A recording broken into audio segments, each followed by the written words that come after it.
What's up, everybody? It's your boy Al. And I'm Erica. And today we're going to be talking about individuality. That's right. You're an individual. I'm an individual. But when we come together, do we hold on to our individuality? Let's talk about it. She said, come together. It's going to be a good show. Every time. Woohoo! Every time. Let's come together. Pray for me. You and me right now.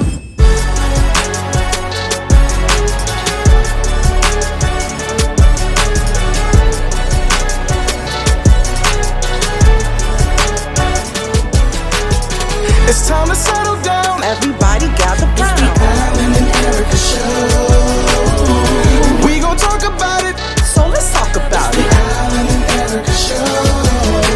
Conversations now, mixed with love and laughter. It's the Alan and Erica show. We gon' talk about it, so let's talk about it. Alan and Erica, Alan and Erica, Alan and Erica. The show. Babe. Yeah. It's an open, not a song. What? That's what I do.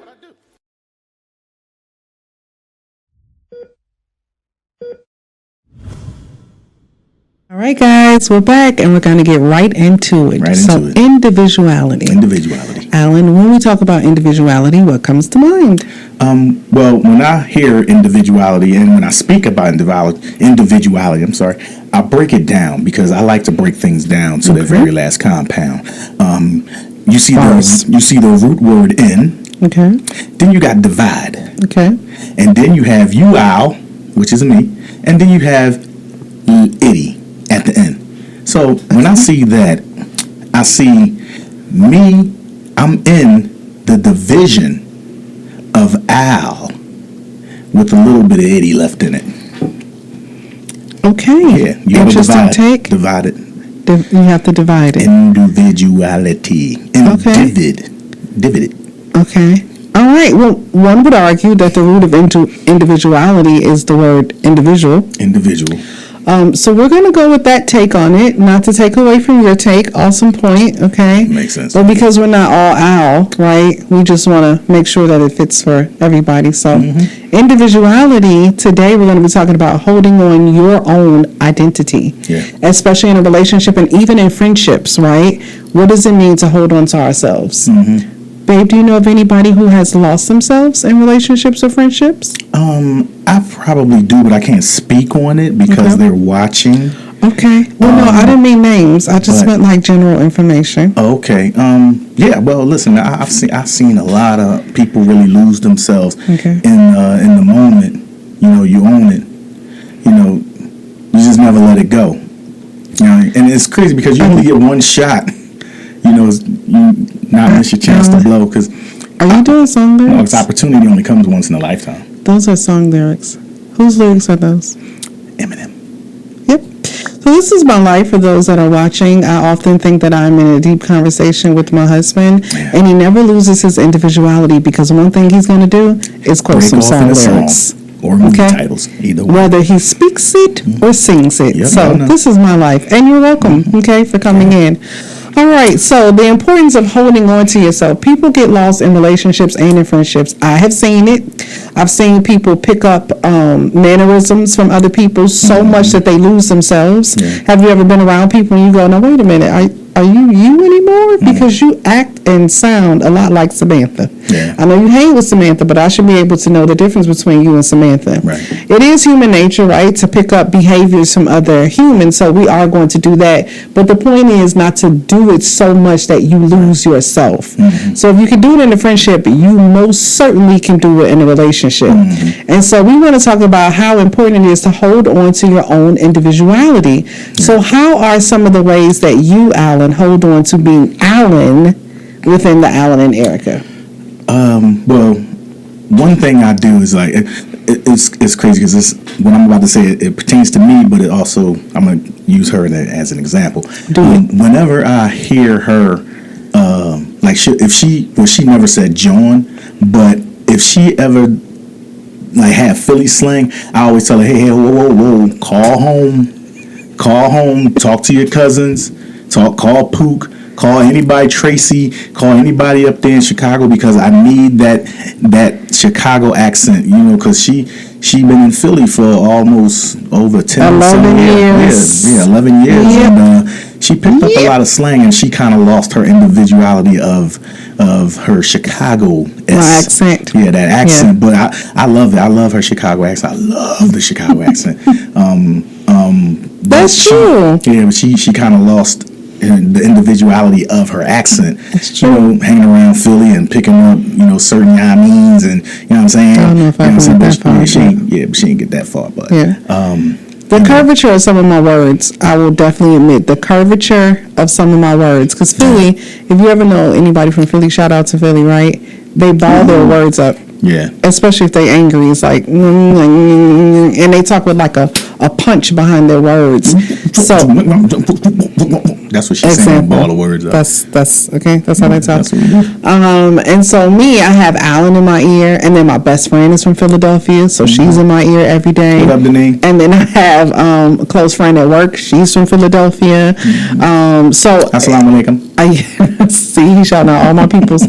So they're always in my ear, and it is hard to not speak what you constantly hear. And then the people that you named in Chicago, like Pook, she's getting her doctorate, so she doesn't have a lot of time to talk, but I do try to connect to Chicago just so I can hold on to my accent, which brings me to this. When we talk about individuality, there is something in this earth, right, that only you have been created to do. Right. And there's something in this earth that only I've been created to do. And we cannot achieve those things unless we hold on to our individuality. And you can't do that unless you know yourself. There you go. Can't do that unless you know yourself. Because if you don't know yourself, if you're around anybody, you're going to pick up traits or pick up ideas, and then you won't know which one is yours or which one is theirs. So you have to know yourself. So what are some of the ways that you find out who you are, Alan? Damn, I got to come off that. Could you repeat that again? Sure. I was so catching my Chicago accent. I know, right? How do you hold on to who you are? Like, how did you find out who Alan is? Oh, that's a really good question, and I have a really good answer for that. I found out who I was because I was trying to discover myself. I went through a lot of religious practices, and in religious practices, that is a hard take on individuality too, because you come in with your own beliefs about certain things, and then the person that you're listening to tells you, hey, but that's not how it's done, and you tend to grasp onto it because you think that it's right because they're right. They're the pastor, the bishop, the reverend, or the deacons because they've been in it. But after a while, man, you just have to. I found my individuality because I went through all these trials with religions, and then I Talk met. About them. Okay. Let me see. I was a Christian. I got baptized, took my shahada. I was Muslim. I was a 5%er. Did I go to Buddhism? Did I go to India and then become a Buddhist? But I might have. I don't know. So you were searching. Yeah, I was soul searching, just really trying to find myself. And then I met her. And I'm going to tell you something. This is a funny story. I know. We were at the car dealership.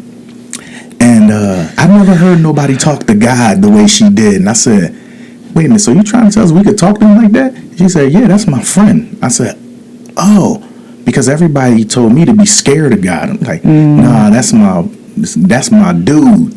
Like, God is, So she helped me find the person that was always inside, helped me bring out my individuality, and especially about religion. And when I really got into it, I went back to the church, and just some of the things that I've experienced in church, and a lot of the people that I experienced in church, of different churches that I went to, just wasn't hitting right. So, I just discovered God in me, and that's where I lay with my individuality, because I'm in the divide of Al, Itty. You know what? That actually makes sense when you do the divide of ality, right? Yeah. When you think about it that way, I think it's interesting that when I asked you, how did you find yourself? You started with, I was searching for God. I think that's so interesting because one thing is for sure, we are all spirits. Yeah. We live in physical bodies. Yep. And so if you don't connect with who drives your spirit, it will be very hard for you to figure out who you are. And so that's the truth for both of us. We both found ourselves first through searching for God. Yeah. I was definitely on a quest myself. I was born and raised in the Baptist religion. When I moved away, I craved some kind of spiritual feeding. Yeah. I went to a bunch of different churches. I found one that really intrigued me. And ironically enough, the way that they spoke to me was through the way that they explained how Christ loved us. I never heard it explained in that way. And I was able to connect with that, and it lured me in. I wanted to know more about it, and I went through a lot of things with that church. I ended up in the ministry, went through actually a little bit of trauma with the church, but nonetheless, I always remain grateful for the invitation to dive deeper into who God is, which led me to find out who Erica is. Right. And I'm so grateful that Alan often credits me with that. I'm so grateful that I was able to share that with him, that in my relationship with God, it opened his eyes and gave him an opportunity to develop his own relationship with God. And then together, we set out to find out even more about who God is. And in so doing, we found out so much about ourselves. So for us, it definitely started with God. And then the second most important thing for us that I can say, even as it speaks to our individuality, was culture. Yeah. We study culture a lot together. Watched a lot of DVDs. Yes, and you were the one that brought that to our home. So talk about that. I bought the Hidden Colors. Hidden Colors. Volume 1 through 20. I think it feels like it. It's like so many hidden colors. I think it's 4, right, or 5. Yeah, I don't know. I think it's maybe 7. It's a lot. Yeah. I don't know. We just gotta go look for them. Yeah. Google it. Hidden Colors, y'all. Hidden Colors will change your life. Yeah. It's a deep DVD, man. But we sat back and we watched Hidden Colors. Then we just started going down a rabbit hole. Just started watching like documentaries about slavery, documentaries about Africa, Ancient Egypt. Found out a lot of crazy things that they don't teach you in school and that they're really trying to get rid of. Yeah. But we sat there on that couch, man. We watched those things, man, and just like really engulfed our minds into Black culture and history. And then, we tried to pass it on to a lot of people, and a lot of people understood it. A lot of people say, "Oh, I'm going to watch that too," because I always tell Erica, we aspire to inspire. So when we shared that knowledge with a lot of other people, man, a lot of them took it. I would say like 8 out of 10 people took the information, and we really like I said, we really got into African culture, Black culture, and we buy Black as much as we can. Yes, we do. We always made a point to do that, even when we had our own business. Share, and subscribe this Black business. Yes. Please, come on, y'all. But yeah, so it was. Searching for God, and then learning more about our culture, and then along the way figuring out who Alan is and who Erica is. And I would say that a lot of ways that you find out who you are is finding out who you are not. Ooh. That's the way I Talk found. about that. Yes. Okay. Well. Say it for the people in the back. Yeah, there are a lot of components of Erica, right? Like I was and am truly blessed to have grown up at the time that I grew up. I grew up in Chicago during probably the most pro-Black era ever. When I was young, Soft Sheen Carson, which was a large distributor for African-American owned beauty products, was right there on the south side of Chicago. Ebony and Essence magazine had home offices on downtown Michigan Avenue. My mother worked at the Martin Luther King Jr. Center, where there was the Black Mayor Harold Washington, who used to walk through the building. I called him Uncle Harold. Wow. Jesse Wait, Jackson. Do we own Harold's Chicken? No, Harold Washington don't own Harold's Chicken? no. What kind of shit is that? Go ahead. Okay. He should. All right. Well, Go okay. ahead. Harold Washington walked through the building. You called him Uncle Harold. Go. My husband never just ceases to miss me. And we had Jesse Jackson just created the Push Coalition. Silas Purnell had just come up with, I forgot the name of his organization, but it was helping all these black students get into colleges and universities by finding them grants. So I just came up in a really, really, really like almost a black renaissance, honestly. And then when things shifted, I was already gone. I went away to college, and my parents sat down and had the talk with me, right? And the talk was like, you cannot go to a HBCU, because that's where I wanted to go. All of my life was an HBCU, so they made me go to a PWI. And there, you just walk through all these different journeys and experiences. So just going from there to television to then cosmetology, you try on all these different hats and you go, I can tell you what I'm not. I'm not that, and I'm not that, and this didn't work out. But from every experience, I have taken things from those experiences, and they did sit with me, and they are very much a part of who I am.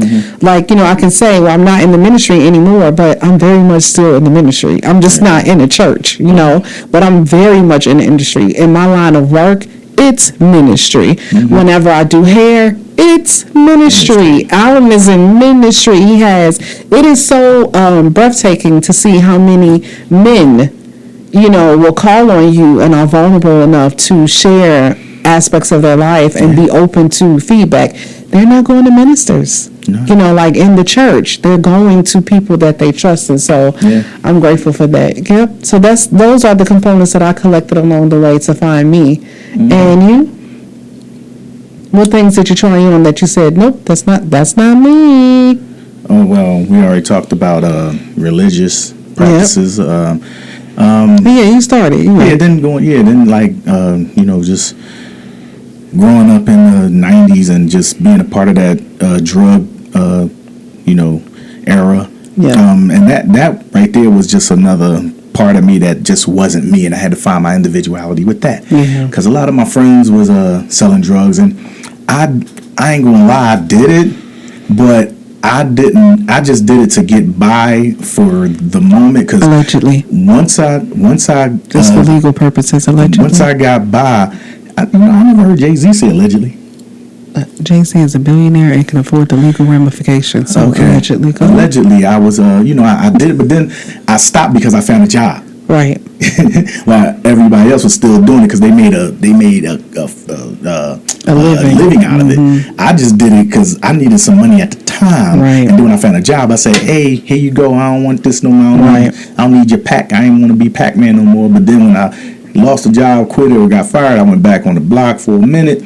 But then I always, it never stuck. It never stuck because I knew, deep down in my heart, I knew that it was wrong. It was wrong, but I was just like, man, I got to get by. I got to do what I got to do at this point. But I never stopped looking for a job, and I always kept a job. And that's where my, growing up as a teenager, where I started to find my individuality amongst my peers, and then it took me to my purpose. And my purpose was working at a barbershop, which was the first part of the purpose, because it helped me align me with celebrities and people that I cut to get me to the point where I am now. So I think that me keeping my individuality and not letting people dictate who I am and what I should do really helped.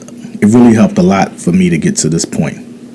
So true. That is so true. You do have to kind of bob and weave, right? From the things that people put on you. Like, I can see you doing this. Like, you know what? You should open up a restaurant. Thank you so much. I appreciate that. You just got to know who you are and who you're not. And sometimes people are wrong.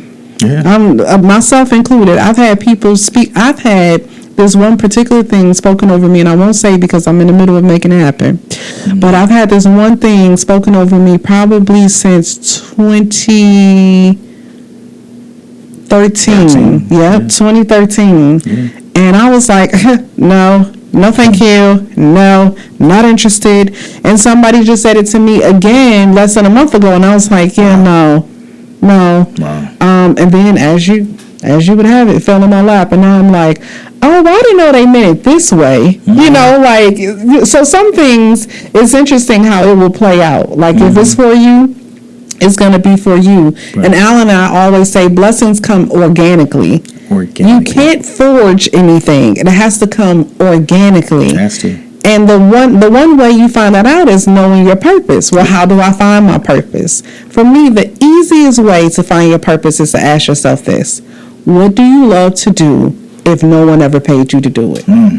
Think about it. And if it's as simple as running your mouth. I've been getting in trouble for running my mouth since as long as I can remember. On every report card, it is talks too much. Yep. Okay? So I am clearly doing what my purpose is. I like to run my mouth. It just makes sense. It just makes sense, right? So what would you do if no one paid you to do it? For me, at one point, it was doing hair. So I made a career out of hair. I love hair. Oh, my God. If I see a video about hair, I ain't watching it. If I see somebody whose hair is not done, I got some questions. Well, even when I was a little child, if I saw a child on the playground who had, like, long hair, I would ask her, can I do your hair? Ma'am, you 6. Like, you're 6. I don't have a comb or brush. So that's in you. You know, that's a part of your purpose. What would you do if no one paid you to do it? That's step one with purpose. Yeah. That's step one in finding your purpose. Yep. How'd you find yours? I sing all the time. And I tell jokes all the time, man. I'm funny, and I am funny, man. My mom told me I was funny. For people that don't think I'm funny, but I'm funny. Shit, forget y'all. And handsome. But babe, who you talking? Nobody said that you weren't funny. Oh, I thought I heard somebody. I heard him say it. Okay. Yeah, but I sing all the time. I'm funny. I'm talented. I got a lot of things that I've held on to due to my individuality because I remember this one time. One of my friends told me, hey, you probably watching. He told me we got into a fight on a school bus, and he told me he said yeah, whatever, Al, you singing a. You say shit on the show, but you're not gonna say ass. I'm just but these are vulgar cuss words. Okay. He said you singing ass P. All right, there you go. I said it. And I mean, if I didn't know who I was, I would have let that get to me and never sang again. It did hurt though. It did hurt. Yeah. It hurt, but it didn't hurt as much because I said I'm talented. I can sing, and I've always sang. Now, I have another friend that was real smart, very, very, very smart, right? And he used to hang with us all the time, and we used to tease him and say, "Yo, man, you need to go a branch away because you smart." But he didn't want to. He wanted to hang with us. He lost his individuality, and he just became dirty dude. Yeah. So that's that part where you can lose yourself based on your environment. You can lose yourself if you're not careful. And it is hard work to hold on to yourself. Yeah. It's so easy to go along with the flow. It is so. Do you know I've had people tell me if I had 1/8 of your smarts, I would have been hustled my way through this. Or I would have been done. It's like, but I had to wait. Yeah. I had to genuinely wait until the thing that was for me made sense. Right. And something that you always say is timing is better than talent. Yep. Alan says that all the time. Timing is better than talent because you can have the talent. I'm going to tell you something. Those 11 years in Philadelphia that I say almost tore me up, I'm so grateful that I was in Philadelphia during those years because the way I was freely giving myself away, if I had done that here, they would have robbed me blind. They would have robbed me blind. Yeah. So, again, that's that timing. You don't know what you have. Yeah. Sometimes you don't know the gifts that you have. So, for those that are watching and feel like, why am I down here? I'm supposed to be higher than this. I'm not supposed to be doing this. There's something greater for me. It is protection. Trust me, it's protection. You don't know why. And if you are listening and it resonates, ask God now. Right. Say, God, please reveal the gifts in me so that I can be aware of them, so that I can know to protect myself. Yeah. And when you pray that, then He'll open the door and allow you to be in those elevated rooms, so that you can go to where you're supposed to go. But I thank God now for those low places that I cried about every single day. I thank Him for protecting me, because I didn't know that I needed protecting. I didn't know it. So, yep, that's purpose. And so another thing before we go about individuality, I know it's very important. We talk about that it's important for men, but it's just as important for women, and that is space. Oh, yeah. You want to talk about space? How important space is, and holding on to your individuality? Yeah. When you talk about space, you need time to really grow. You need time to be by yourself so you can assess certain things for yourself. Because if Erica and I didn't give each other space, just enough space for us to like really think, then I'd be her and she'd be me. You know, I'd be up here with locks and she'd had a hat on it, you know, and just it just wouldn't work. So right at that point, man, you just have to give your partner space, just a little bit of space, not a lot of space, because you give them too much space and they start to drift off. You know what I'm saying? But you gotta give them just a little bit of space to do what they want to do, you know, so they can grow. And then when you give them that space and you give them and they give you space, you bring both of those things together. You know what I'm saying? Yes, that's You it. bring them both together. It's like the R. Kelly song. You got what I want, I got what you need. Let's put it together, get this money. Okay, You know what I mean? and that's purpose. A song had to come there. That I is know y'all probably was purpose. waiting for the song, but there it is. There it is. There it is. I just want to add with space, right? Just for those that are practical thinkers, this is what it looks like for us. Alan loves to listen to music in the car.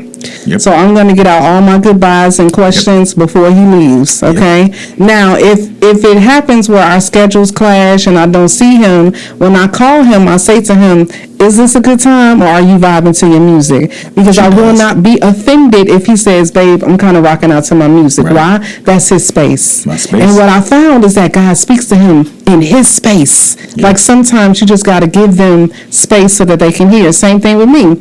If I order something and he goes to pick it up, he says, babe, do you want to ride? Good. Why? Because I need my space. I just want to be in my space for a moment. If he wakes up or if I wake up before him, I'm going to remove myself from the bedroom because I want to give him time to wake up on his own, and then I want him to come to me when he's ready. I don't want to kind of look around and you're like, why you been up? I want to wait till you kind of come to yourself, get ready, and then stay with me, stay focused. And you want to be bothered with company. Right. We deserve that. We deserve that space. Same thing with me. When I get dressed in the morning, I got to put on my whole armor of God, okay? So he knows, she in there praising and worship, I'm going to give her that space. And sometimes we had to learn that, right? Because he would come and say, hey, love you. I don't want to hear it. This is my time, okay? So that's what space looks like, understanding the nuances of the person that you're with, and then respecting them and honoring them and not being offended. Why? Because God speaks to us individually in those spaces. And when we have our individuality intact, when we are connected to our maker and we know who we are and who we are not, we make better partners. In the divide. Yep. Told you. See, my definition was right. In the divide. In the divide. Oh, now I get it. Ding, she got it. Got it. In the divide. You got it. And then reality. Okay, then we get itty when you owl. Yeah, not Come on now. You didn't preach it. No, I said itty. I said itty. In the divide of owlity. Okay. All right. And there you have it, folks. If you ever think you know a word, you don't. You don't until you go to the school of owl. Exactly. So we're going to wrap it up, babe. Any final words for the people? Man, just be yourself. Be yourself. Be yourself.